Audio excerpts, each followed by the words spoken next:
Ya, salam teman-teman. Kita akan mempresentasikan Alkitab dari Kejadian sampai Wahyu. Yang pertama adalah Kejadian, bahwa itu adalah awal penciptaan Tuhan, langit dan bumi, setiap manusia di muka bumi. Dan di situ juga ada menceritakan bahwa ciptaan Tuhan itu Adam dan Hawa, dan kejatuhan Adam dan Hawa pada saat memakan buah pohon kehidupan.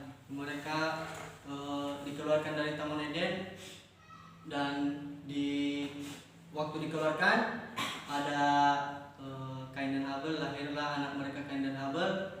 Terus Kain membunuh Habel dan berlanjut kepada dosa terus menerus sampai lahirnya Nuh, dan Tuhan berfirman bahwa Ia akan melenyapkan seluruh dunia kecuali Nuh, karena Nuh itu baik di hadapan Tuhan. Terus waktu Nuh diselamatkan, ada di situ ceritakan mempersembahkan korban bakaran yaitu domba. Terus lahirnya Abraham, dan Tuhan berfirman bahwa ia akan mempunyai keturunan yang sangat banyak.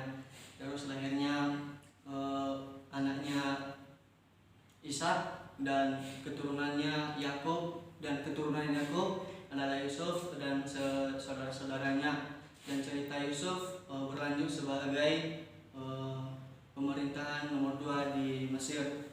Setelah Yusuf mati, orang-orang beriman mati, Israel ditindas di tanah Mesir. Setelah ditindas, lahirlah Musa untuk menyelamatkan, dan Musa sebagai nabi Tuhan, perantara Tuhan buat bangsa Israel. Terus dari situ Musa membawa Israel keluar dari tanah Mesir. Dia dulu pertama memberikan tulah, Tuhan memberikan tulah pada bangsa Mesir supaya nama Tuhan juga dipandang baik oleh orang Israel. Terus setelah mereka dikeluarkan, di Kejadian terus menerus dikasih korban persembahan dan korban tebus salah. Dan terjadi waktu Musa meninggal, penggantinya adalah Yosua. Dan setelah Yosua mati, tidak ada penggantinya, dan Tuhan mengangkat hakim-hakim gitu. Nggak ada lagi raja atau pemimpin bagi bangsa Israel. Setelah itu orang Israel meminta supaya ada raja di antara mereka, dan Tuhan berfirman kepada Samuel supaya Samuel mengangkat seorang raja karena mereka menolak Tuhan itu. Jadi Samuel mengangkat Saul untuk menjadi raja, tetapi pada endingnya Saul ditolak menjadi raja, dan Tuhan lebih memilih Daud. Terus setelah Daud dipilih, ada perbuatan Daud, dan ada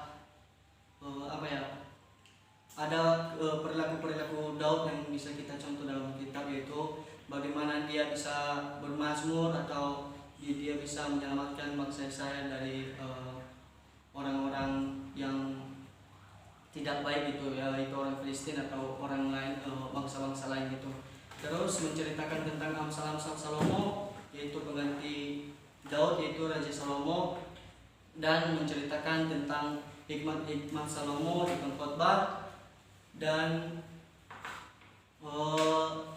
di situ setelah Salomo raja mati, lahirlah Yeremia sebagai nabi Tuhan untuk menubuatkan Tuhan Yesus ke depannya. Terus lahirlah setiap nabi-nabi, nabi besar sampai nabi kecil, yaitu perantaran Tuhan kepada bangsa Israel untuk menubuatkan Tuhan Yesus, yaitu keselamatan untuk kedepannya gitu. Terus di Perjanjian Baru, di situ diceritakan Matius, Markus, Lukas, Yohanes menceritakan tentang Tuhan Yesus, bagaimana kelahirannya, bagaimana kematiannya, dan bagaimana kebangkitannya. Terus dilanjut dengan kisah para rasul, yaitu murid-muridnya, bagaimana murid-muridnya menerima Roh Kudus, dan bagaimana mereka melayani atau layani jiwa-jiwa gitu kan. Terus datangnya Paulus waktu dia menindas orang-orang Kristen, yaitu orang-orang percaya, waktu dia mau membunuh semua orang-orang Kristen, maka Tuhan membutakan dia dengan cahaya kemuliaannya.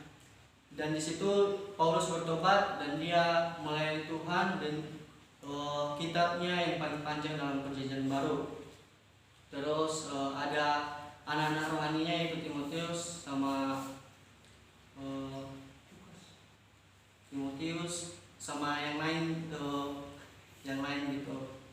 Sama cerita Yakobus, itu rasul-rasul Tuhan, Yudas, dan waktu terakhirnya adalah cerita tentang kitab Yohanes, bahwa Yohanes dibuang ke Pulau Patmos, dan di situ dia mendapatkan wahyu Tuhan, bagaimana kita ke depannya, bagaimana kesengsaraan manusia ke depannya, dan bagaimana kehidupan manusia ke depannya, yaitu kehidupan kekal dan kehidupan kematian kekal.